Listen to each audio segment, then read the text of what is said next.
DK Shivakumar ಅವರ cabinet ನಲ್ಲಿ ಯಾರೆಲ್ಲ ಸೇರ್ತಾರೆ ಅನ್ನೋ ಕುತೂಹಲ ಇತ್ತು. ಈಗ ಆಲ್ರೆಡಿ ಒಂದು ಲಿಸ್ಟ್ ಕೂಡ ಹೊರಬಿದ್ದಿದೆ.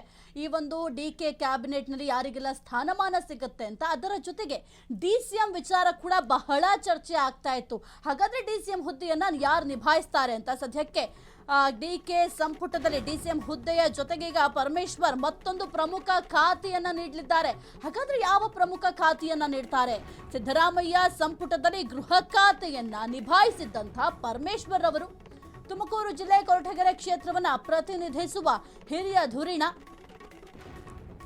ಇನ್ನು 8 ವರ್ಷಗಳ ಕಾಲ ಕೆಪಿಸಿಸಿ ಅಧ್ಯಕ್ಷರಾಗಿ ಪಕ್ಷವನ್ನ ಮುನ್ನಡೆಸಿದ ಐತಿಹಾಸಿಕ ದಾಖಲೆ ಕೂಡ ಪರಮೇಶ್ವರ್ ಅವರ ಹೆಸರಿಗೆ ಸೇರುತ್ತೆ. ಕಾಂಗ್ರೆಸ್ ಜೆಡಿಎಸ್ ಸಮ್ಮಿಶ್ರ ಸರ್ಕಾರದಲ್ಲಿ ಉಪಮುಖ್ಯಮಂತ್ರಿಯಾಗಿ ಯಶಸ್ವಿ ಆಡಳಿತ ನಡೆಸಿದ್ರು. ಕರ್ನಾಟಕ ರಾಜಕಾರಣದಲ್ಲಿ ದಲಿತ ಸಮುದಾಯದ ಅತ್ಯಂತ ಪ್ರಭಾವಿ ನಾಯಕ ಅಂತಂದ್ರೆ ಡಾಕ್ಟರ್ ಜಿ ಪರಮೇಶ್ವರ್. ತುಮಕೂರಿನ ಸಿದ್ಧಾರ್ಥ ಶಿಕ್ಷಣ ಸಂಸ್ಥೆಗಳನ್ನ ನಡೆಸ್ತಾ ಇದ್ದಾರೆ ಪ್ರಸ್ತುತ ಡಾಕ್ಟರ್ ಜಿ ಪರಮೇಶ್ವರ್ ಅವರು.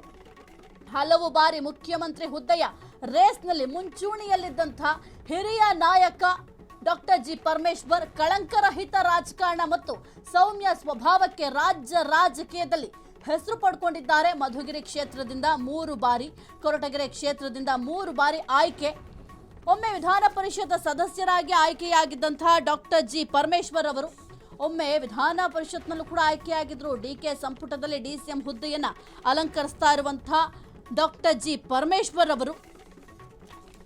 ಇನ್ನು ಡಿಸಿಎಂ ಹುದ್ದೆ ಜೊತೆಗೆ ಪರಮೇಶ್ವರ್ ಮತ್ತೊಂದು ಪ್ರಮುಖ ಖಾತೆಯನ್ನು ಕೂಡ ನಿಭಾಯಿಸಲಿದ್ದಾರೆ.